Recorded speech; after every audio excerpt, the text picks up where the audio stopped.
से पहले एक दो दिन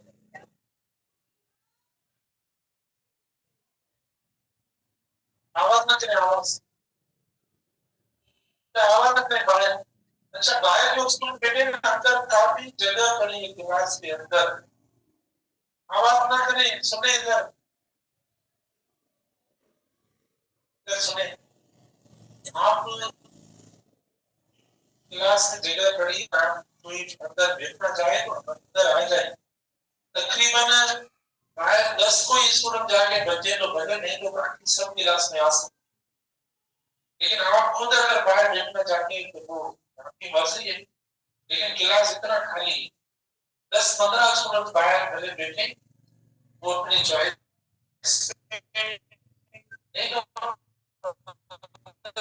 क्लास में बैठे। अच्छा,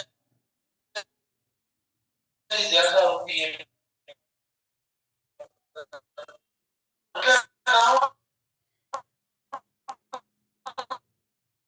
तो आप नहीं क्लास में स्टूडेंट आकर देखें, मुझे लगना है कि पूरी बाहर जितने आप बैठे बैठे, नहीं तो 10-15 बच्चे तो बैठे। यहाँ तो आप देखो, आपका नुकसान होता है, कितना क्रिटिकल टाइम है, पता है आपको, अभी तक अंदाजा नहीं हुआ है।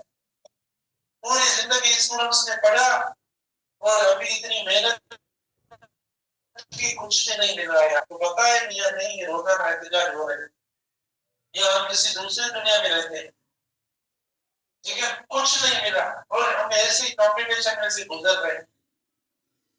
तो आप आए पढ़े, समझे, पढ़ाई में कंप्रोमाइज ना करें कभी, ठीक है ना। तो मैंने थोड़ी सी बात की, उस पर पूरी क्लास इतनी नॉइज हो गई, सब बोल रहे हैं ये नहीं वो, पता नहीं क्या बोल रहे हैं।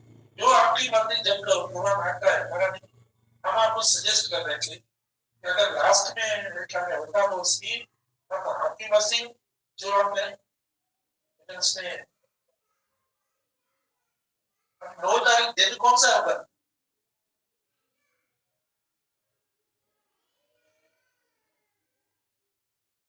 पहले सूची कर लो, 9 से पहले अंदर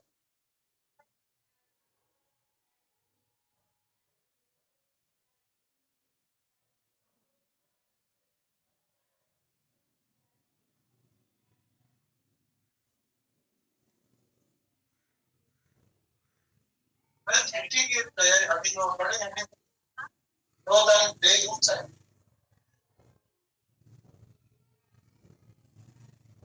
अच्छा, तो अब उसमें थोड़ा में क्या रखा है?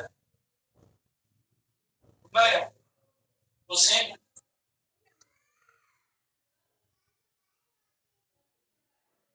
वो हालत ऐसी करके बैठने नहीं देते, आवाज ऐसी। चलो, जो आपकी मर्जी, मतलब ये कि लास्ट में होता है ना, सब होकर फिर चले जाते, छुट्टियां हो जाती। जीटी आपकी हम रखते 18 को, मतलब ऐसा होता है, या 17 को, ये हो जाता है 18 या 19 को, फिर बस बस अब डिसाइड कर लिया। चलो, देखो अब आए टॉपिक में, प्लीज, देर हो रही है। हमने कल देखो एक टाइप जो है वो कंप्लीट किया है, सिर्फ सेंटेंस स्ट्रक्चर में हमने एक टाइप कंप्लीट किया है, और वो एक टाइप जो हमने कंप्लीट किया है वो है सिंपल सेंटेंस, ठीक है ना। आज हम सेकंड जो है वो स्टार्ट करते हैं। माना ये चीजें हमारी थोड़ी थोड़ी पहले पड़ी हुई हैं, तो अब आपको मसला ना होना चाहिए। तो आज जो सेकंड है उसका नाम है कंपाउंड। देखो, आज हम सेकंड जो सेंटेंस स्ट्रक्चर का टाइप पढ़ेंगे उसका नाम है कंपाउंड सेंटेंस, ठीक है, उसका नाम है कंपाउंड सेंटेंस। ये हम सेकंड जो है वो टाइप या स्ट्रक्चर आज डिस्कस करेंगे, इसको कंपाउंड सेंटेंस कहा जाता है। अब देखो, जब हमें सिंपल सेंटेंस समझ में आ गया है ना, तो कंपाउंड तो कुछ भी नहीं है, क्योंकि सिंपल सेंटेंस जो बनता है, सिंपल सेंटेंस की जो फॉर्मेशन है, देखो, वो एक इंडिपेंडेंट क्लॉज, देखो ना, माना इस सिंपल सेंटेंस में क्लॉज कौन सा यूज होता है? जाहिर है जो जुमला बनाते हैं ना, देखो, सेंटेंस बनता है वो इससे बनता है, हमने पहली पहली आपको स्ट्रक्चर ये दी, ये हुआ सिंपल सेंटेंस। ये सिंपल सेंटेंस हुआ तो उसको नाम क्या देंगे? देखो, इसको नाम देंगे इंडिपेंडेंट क्लॉज। क्या, इसको हम नाम देंगे इंडिपेंडेंट क्लॉज, ठीक है ना। यानी सब्जेक्ट वर्ब ये इंडिपेंडेंट क्लॉज हुआ, ये आपका सिंपल सेंटेंस हुआ। ऐसे दो सिंपल सेंटेंस कम से कम, ऐसे दो इंडिपेंडेंट क्लॉजेस कम से कम आपस में हम कंबाइन करें, ऐड करें, मिलाएं तो वो कंपाउंड हो जाएगा। एक पढ़ा है, एक और इधर लिख लो, एक और इधर लिख लो इंडिपेंडेंट क्लॉज, ठीक है। ये इंडिपेंडेंट क्लॉज देखो दूसरा आ गया, समझे, ये दूसरा इंडिपेंडेंट क्लॉज। तो दो मतलब हमारे इंडिपेंडेंट, दो इंडिपेंडेंट क्लॉजेस को जब आप ज्वाइन करके लिखेंगे वो बनेगा आपका एक सेंटेंस और उसका नाम होगा कंपाउंड। अब देखो आपने देखा होगा, इधर देखो थोड़ा सा मैंने गैप और स्पेस छोड़ा है, इसका सबब है। ऐसा नहीं कि सिर्फ दो इंडिपेंडेंट, एक इंडिपेंडेंट उधर पड़ा है एक इधर पड़ा है वो कंपाउंड हो गया, नहीं। लेकिन कुछ वर्ड्स है जो इनको कनेक्ट करते हैं, जिनकी वजह से इनकी वेल्डिंग होती है, ज्वाइन होते हैं। वो कौन से, देखो उनमें सबसे पहला जो टाइप है वो है कोऑर्डिनेटिंग कंजंक्शन। देखो वो है कोऑर्डिनेटिंग कंजंक्शंस, सबसे पहला जो है वो है कोऑर्डिनेटिंग कंजंक्शंस, ठीक है। वो कोऑर्डिनेटिंग कंजंक्शंस, उनसे हम दो ऐसे सिंपल या इंडिपेंडेंट क्लोजेस को कनेक्ट करते हैं, कोऑर्डिनेटिंग कंजंक्शन। अब वो कौन से हैं, देखो वो है फैन बॉयस, वो है फैन बॉयस, ये पढ़ा हुआ है हमारा, ये कोऑर्डिनेटिंग, ये 7 है टोटल। अब आपको पता होना चाहिए एफ का मतलब क्या है, फॉर, F1, ए का एंड, नॉर, बट, और, येट, सो, ये हो गए 7। इनमें से कोई भी इधर रखेंगे, कोई भी मतलब मीनिंग के हिसाब से, जैसे मना ये फॉर एंड ये रीजन की मीनिंग देता है, मतलब बिकॉज वाला मतलब है, इसमें से बिकॉज वाला मतलब है। एंड जो है ना ये मतलब सिमिलरिटी वाली मीनिंग है, सेम, कोई आपस में आइडिया सेम हो ना, उसके लिए हम एंड इस्तेमाल करते हैं। और जो इस्तेमाल करते हैं ना नेगेटिव के लिए इस्तेमाल करते हैं, जब नेगेटिव का सेंस। बट जब होगा तब अपोजिट। अब स्टूडेंट समझते हैं सर नॉर और बट तो ये तो दोनों एक जैसे हो गए, क्योंकि अपोजिट, अपोजिट माना नेगेटिव नहीं। जैसे दिन का अपोजिट क्या है, ऐसे अपोजिट में कह रहा हूं। यहाँ देखो जहालत या इल्म, ये दोनों एक दूसरे के अपोजिट है, इस तरीके से, ठीक है। ये हुआ, उसके बाद ओ आर, देखो कोई चॉइस या कोई ऐसी आइडिया हो। फिर ये तो देखो ये भी अपोजिट, ये बट और येट एक ही बात है, आपकी मर्जी दोनों में से जो लगे। सो देखो कोई मना पर्पस वगैरह कोई शो करे, ठीक है, या रीजन कोई तो उसके लिए शो होता है। अच्छा ये एक ये होता है कोऑर्डिनेटिंग कंजंक्शन। उसके बाद माना मैं आपको क्या बता रहा हूं अभी, मैं बता रहा हूं कि दो इंडिपेंडेंट क्लोजेस को किस तरीके से ज्वाइन करें कि हमारा कंपाउंड सेंटेंस बने। तो हमने पहले तो आपको एक बता दिया कि भाई क्लोज की नेचर जो होनी चाहिए ना वो इंडिपेंडेंट होनी चाहिए, इंडिपेंडेंट होनी चाहिए, वो तो हमने लिख ली। फिर ये जो इधर माना इन दोनों क्लासेस को आकर इधर जो माना दोनों को आप ऐड करें, कंबाइन करें, तो उसके लिए सबसे पहले ये कि कोऑर्डिनेटिंग कंजंक्शन जो मैंने लिखे। सेकेंडली हमने अभी रिसेंटली पढ़े, रिसेंटली अभी जो टेस्ट आपकी हुई है उसमें मैंने माना आपको कुछ वर्ड्स दिए, उन्होंने भी दो इंडिपेंडेंट क्लोजेस या सिंपल सेंटेंस ज्वाइन करके कंपाउंड बनाया और जिनका नाम है कंजंक्टिव। देखो ये कंजंक्टिव एडवर्ब्स है ना, इनसे भी दो इंडिपेंडेंट क्लोजेस को आप ज्वाइन कर सकते हैं। कंजंक्टिव एडवर्ब से भी दो एडवर्ब माना सिंपल सेंटेंस या इंडिपेंडेंट क्लोज को ज्वाइन कर सकते हो। तीसरा जो है, तीसरा ये कि आप सिर्फ इससे भी दो इंडिपेंडेंट क्लोजेस को ज्वाइन कर सकते हो, भले कोई कंजंक्शन लगा हो या ना लगा हो। सेमीकोलन जो होता है इससे भी दो इंडिपेंडेंट क्लोजेस को सिंपल सेंटेंस को ज्वाइन कर सकते हो। तो ये 3 तरीके हैं जिनसे कंपाउंड सेंटेंस बनता है, दो इंडिपेंडेंट क्लोजेस को मिलाकर, 3 तरीके। अब एक बात, एक बहुत इंपॉर्टेंट, देखो इन तीनों में कॉमन चीज है, इन तीनों में एक कॉमन ये माना ये जो मैंने 3 लिखे ये तीनों में कॉमन ये है कि ये बगैर पंक्चुएशन के इस्तेमाल नहीं होते।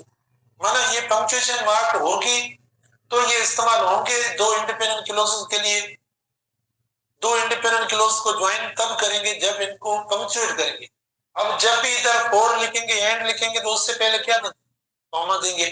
जब कंजंक्टिव एडवर्ब लिखेंगे माना nevertheless, however, therefore, moreover, comparatively, याद करो ना, अभी तो पढ़ा है। तो फिर क्या देंगे इधर, सेमीकोलन और कॉमा। ये वैसे भी पंक्चुएशन मार्क। तो कहने का मकसद जब भी दो इंडिपेंडेंट क्लॉजेस ज्वाइन होंगे तो वो ज्वाइन तो होंगे इन वर्ड से, लेकिन पंक्चुएट भी होंगे। अगर आपने पंक्चुएट नहीं किया तो वो गलत हो जाएगी, ठीक है। तो ये होता है। तो क्लॉज इंडिपेंडेंट होना चाहिए। इंडिपेंडेंट क्लॉज की पहचान ये सब्जेक्ट वर्ब, इधर भी सब्जेक्ट वर्ब, इसकी भी वो मसला नहीं है, सब्जेक्ट वर्ब ये हो गया। फिर इसके अंदर भले जितने और अल्फाज आ जाए उससे क्लॉज पे फर्क नहीं पड़ता। आप बोलेंगे नहीं सर वजन ज्यादा हो जाएगा, भाई वजन ज्यादा कोई ये तो मुझे तो समझ में नहीं आता, ठीक है ना। तो भले और वर्ड्स आ जाए ज्यादा, इधर और वर्ड्स आ जाए, कोई फर्क नहीं पड़ता, ठीक है। आपको ये वर्ड्स लगाकर एक सेंटेंस बनाना है और लास्ट में आपको फुल स्टॉप देना है और फिर इस सेंटेंस के ऊपर जो बनेगा उसके ऊपर नाम कौन सा पड़ेगा, कंपाउंड पड़ेगा। अब देखो मैं आपको बताता हूं कि शी, देखो she wanted to, oh, sorry, she wanted to ask me but I refused, to answer, her, ठीक है। ये हो गया।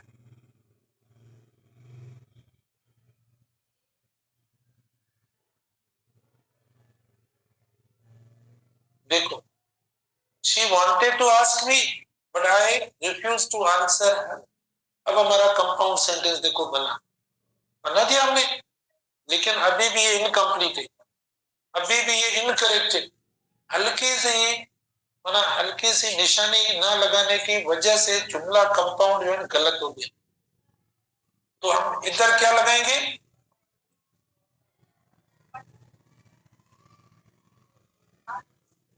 इधर लगाएंगे, ठीक है ना।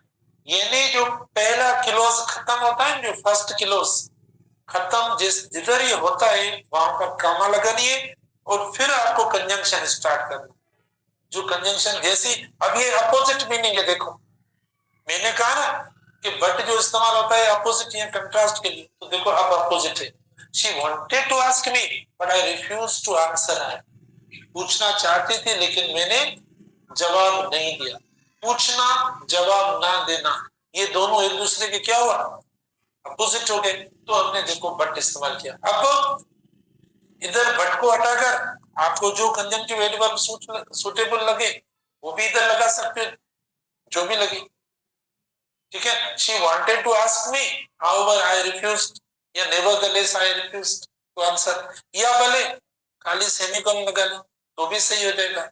तो आप मतलब इस तरीके से इस्तेमाल कर सकते हैं। तो एक बार वापस सुने फिर उधर मैं ज्यादा आपको बताता हूँ। देखो कंपाउंड सेंटेंस कम से कम दो इंडिपेंडेंट, दो सिंपल, दो मेन क्लॉजेस के ऊपर मुश्तमिल होता है, ठीक है। मतलब कम से कम, ज्यादा भी हो सकते हैं तीन, ठीक है, लेकिन दो यानी होने चाहिए, दोनों इंडिपेंडेंट होने चाहिए। इन दोनों इंडिपेंडेंट को ज्वाइन करते हैं जो ये वर्ड्स लिखे हैं इनसे, इनमें से किसी भी एक से आप ज्वाइन कर सकते हैं ये। और जब ये ज्वाइन करेंगे तो ये पंक्चुएट होगा और हम कामा से पंक्चुएट करेंगे। दूसरी बात देखो इधर देखो, मतलब सेमीकोलन जो है, सेमीकोलन जब लगेगा, सेमीकोलन के बाद जो स्टार्ट करेंगे हम फर्स्ट लेटर, सेमीकोलन के बाद जो देखो मैं लिखता हूं उधर, इधर लिखता हूं देखना,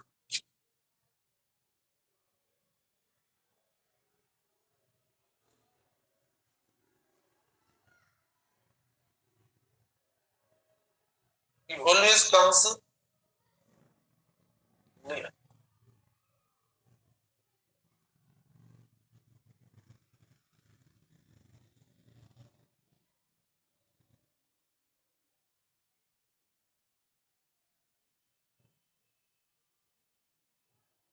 ट्रांसपोर्ट या कन्वेंस।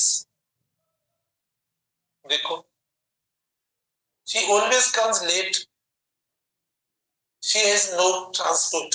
पहले कंफर्म करो कि ये दोनों इंडिपेंडेंट क्लोजेस हैं या नहीं। अगर नहीं है तो हमारा इधर ही बात खत्म, गलत है। कंफर्म करें पहले। पहले आप बोले सर कैसे कंफर्म करें, कोई आप भी बताए ना। नहीं, पहले देखो इसको नाम दो, क्या नाम देंगे? सब्जेक्ट दिया, ये ऑलवेज तो एडवर्ब पे फ्रीक्वेंसी, ठीक। इसके बाद वर्ब है, ये वर्ब पड़ा है, मतलब वर्ब कौन सा आना चाहिए? फाइनाइट वर्ब आना चाहिए, ठीक है ना, फाइनाइट वर्ब। तो सब्जेक्ट फाइनाइट वर्ब आ गया इधर। फिर इसको देते हैं सब्जेक्ट और फाइनाइट वर्ब, ये भी आ गया, मतलब इंडिपेंडेंट क्लोजेस हो गए। फिर मैंने आपको तीन चीजें बताई, उनसे ज्वाइन करो कि भाई कोऑर्डिनेटिंग कंजंक्शन हो, कंजंक्टिव हो या सेमीकोलन। तो वो नहीं लगाया हमने, सेमीकोलन लगा लिया, तो ये हो गया। तो हो गया क्लियर, बस ठीक है ना। तो आपको क्या लगता है कि अभी भी कोई प्रॉब्लम है क्या सेंटेंस में? कौन सा प्रॉब्लम?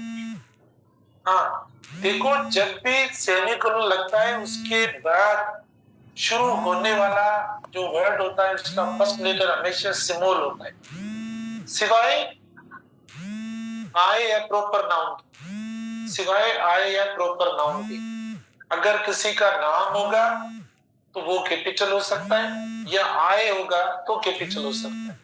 लेकिन अब इधर आकर हमने एरर की, कैपिटल कर दिया है, तो ये गलत है।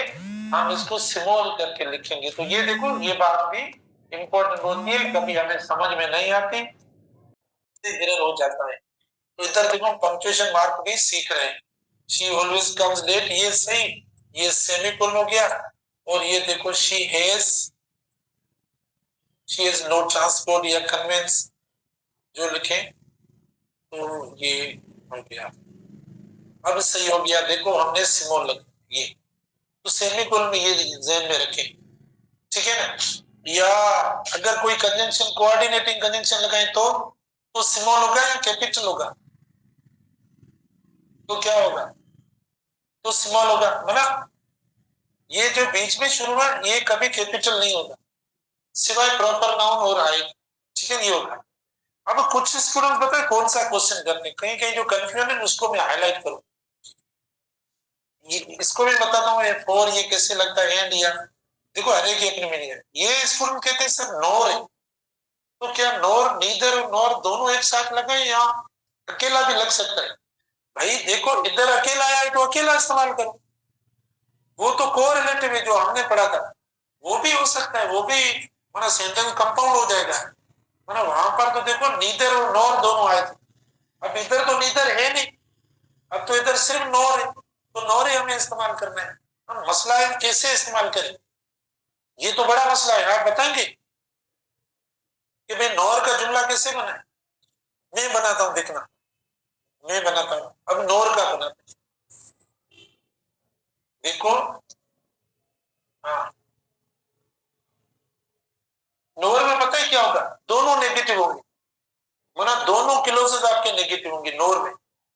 नोर में दोनों क्लोजेस नेगेटिव होंगे, फर्स्ट सेकंड दोनों, नोर वाला नोर खुद ने नेगेटिव कर दिया, उससे पहले वाला भी नेगेटिव होगा। देखो इस तरीके से होगा, I don't want, I don't want to teach you, nor you, देखो nor you want to learn, देखो ये गया, I don't want to teach you, nor you want to learn. देखो इसका मतलब हुआ ना मैं पढ़ाना चाहता हूं ना पढ़ने चाहते हैं, देखो ये हो गया। तो ये का सेंटेंस कंपाउंड हो गया, इंडिपेंडेंट क्लोज हो गया। अब क्या होगा इधर? हाँ, क्योंकि ये कोऑर्डिनेटिंग कंजंक्शन क्या है, तो इससे पहले हम क्या लगाएंगे, कॉमा लगाएंगे, समझे? तो समझ गए या नहीं? अब 30 सेकंड के लिए मैं खामोशी इख्तियार करता हूं इस सेंटेंस की गलती की सोग में।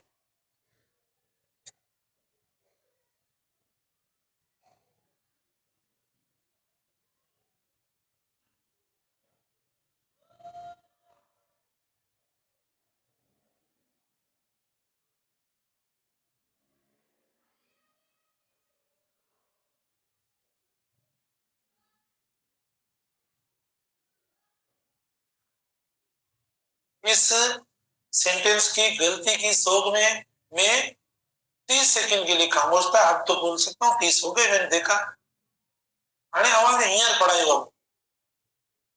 मैंने ये जो जीपी गुजर गई मैंने हवा वट हियर देखा से गुजरी वही मैंने बस वो वाकई गुजरी वही मैंने उन जो वो दिमाग में जी कुछ ही कोनी कोई मैंने कर से मैंने सर जो गई तो गई जो बात गई सो बस। फिर सर नहीं हम सर मॉडर्न स्टूडेंट्स हैं तो मॉडर्न चीजें जो मैंने नई नई रोजाना आती है वही दिमाग में रखते हैं।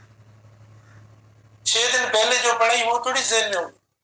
मैंने आपको एक बात पढ़ाई जो अभी तक पता नहीं पड़ रहा है हालत देखो। मैंने आपको इनवर्जन पढ़ाया था ठीक है ना। मैंने आपको इनवर्जन का एक टॉपिक या कॉन्सेप्ट पढ़ाया था कि अगर सब्जेक्ट से पहले कोई नेगेटिव वर्ड आता है तो आपने उसको डायरेक्टली अगर नेगेटिव लिख लिया तो देखो ये गलत है क्योंकि नेगेटिव की जगह ही नहीं है सब्जेक्ट से पहले। अगर वो आता है तो उसको करेक्ट करने के लिए हमें कुछ करना पड़ेगा। क्या हेल्पिंग वर्ब माना जिस टेंस का आपका एक्शन का वर्ब या मेन वर्ब होता है उसी का हेल्पिंग वर्ब आपको सब्जेक्ट से पहले लगाना पड़ेगा तब वो सही होगा। हमने क्या किया है ये करके बस बैठे हैं। बहुत आसान है आप ठीक है ना। ये हम ये करते हैं जब छोटे क्लासेस में थे तब वो बस जिसने फेयर कॉपी अच्छी बनाई ना भले उसमें कुछ भी लिखा हुआ फिर वो स्टूडेंट्स टीचर्स की नजर में भाई वाह जबरदस्त ऐसा तो कोई स्टूडेंट नहीं है क्योंकि कॉपी का कवर देखो और राइटिंग देखो माशाल्लाह बस बहुत इंटेलिजेंट है। और पेरेंट्स को भी जाकर दिखाया देखो बस वाह। तो ये वो बात हुई कि जो हमने देखा बोर्ड पे वो हमने कॉपी में उतार दिया बस। लेकिन वो ये तो मेरा पढ़ाया हुआ है कितने दिनों में अभी जीटी कब खत्म हुई देखो। हाँ उसी में ये क्वेश्चन पढ़ा है भाई नॉर वाला भले नहीं है इनवर्जन तो है 5 सवाल दिए थे तो अब हेल्पिंग वर्ब इस लगाऊं या आर रखूं आर। हाँ अब इधर लिखेंगे हम डू क्योंकि ये प्रेजेंट टेंस ये पे अब सही हुआ। I don't want to teach you nor do you want to learn देखो अब सही हो गया क्योंकि ये नॉर जो है ये इनवर्जन नेगेटिव है तो सब्जेक्ट से पहले आया है और अकेला है नाइदर के साथ नहीं है। चलो अगर नाइदर के साथ आता तो भी ऐसी स्ट्रक्चर होते या नहीं। देखो इधर देखो मेरी बात सुनो मैं इसको इस तरीके से भी कंपाउंड बना सकता हूं neither do I want to teach you nor do you want to learn ये सही है गलत है देखो इधर देखो neither do I want to इसी सेंटेंस ऊपर वाले को लिख रहे neither do I want to teach you माना इसकी मीनिंग लिख रहा हूं उधर ठीक है ना teach you NOR do you देखो ये अब कोरिलेटिव कंजंक्शन फर्क ये है कि कंजंक्शन का फर्क है। सुनो फर्क किस चीज का है इधर जो है ना इधर इसको और इसको अब क्या बोलेंगे दोनों को कोरिलेटिव माना नीदर के साथ जो दूसरा आता है सेकंड वो नोर होता है इधर ये अकेला है दोनों सही है ठीक है ना। ये भी ये दोनों मीनिंग भी सेम सेंटेंस का टाइप भी सेम माना इंडिपेंडेंट क्लॉजेस दोनों है। ये भी कंपाउंड सेंटेंस है आपका फुल स्टॉप लास्ट में आया इसको भी कंपाउंड सेंटेंस बोलेंगे आप ऊपर वाले को भी कंपाउंड सेंटेंस बोलेंगे कोई जरूरत नहीं।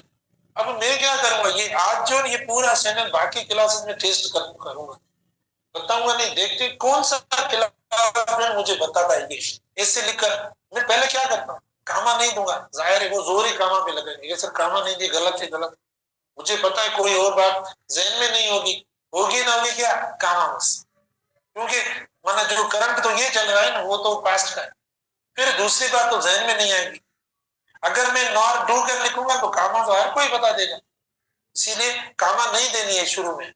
ये है पढ़ाने के स्टूडेंट्स को कि उनकी जो मेमोरी है उनको जानना उनको किल करना कि कितने हद तक स्टूडेंट्स को ये चीजें इंटेक्ट है ठीक है ना। तो बहरहाल गलती हो सकती है आपसे कोई मसला नहीं है आगे इन चीजों को याद रखें। एक और देखो पहले इसको हम टेस्ट करते हैं प्लीज। ये देखो इसको फैन वॉइस मैंने जैसे कहा ना मीनिंग देखकर लगा नहीं है, ऐसा नहीं है कि मैंने जो दिल करे हम लगा लें। भाई जब रीजन की मीनिंग आएगी तब आप ये लगाएंगे, जब सिमिलरिटी की मीनिंग है तब लगाएंगे, नेगेटिव की माना मीनिंग के हिसाब से। अब मैं आपको दे रहा हूं सेंटेंस, इधर ही देता हूं, चलो इधर ही देता हूं, ठीक है ना।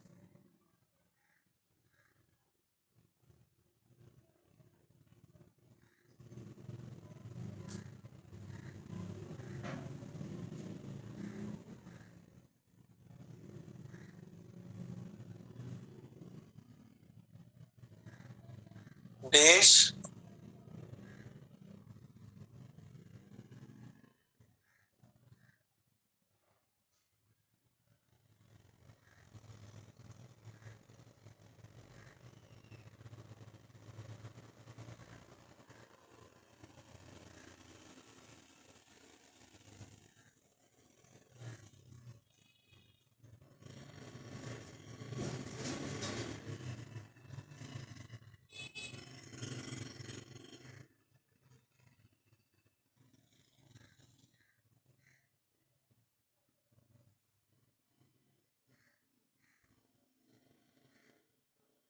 कौन सा सूटेबल होगा condition? He got admission at SPSC. देश wants to get selected. Want से ज्यादा अच्छा है कि wanted लगा लो, क्योंकि V2 में हमने दिया है एक ही सेंटेंस है। अच्छा तो कौन सा राइट होगा? फोर, ठीक है। ये क्योंकि रीजन है, क्योंकि हम देखो इधर, क्योंकि फोर का मतलब है बिकॉज, तो उस सेंस में ये इस्तेमाल होगा, ठीक है। बाकी इस पे कल और ज्यादा बात करेंगे।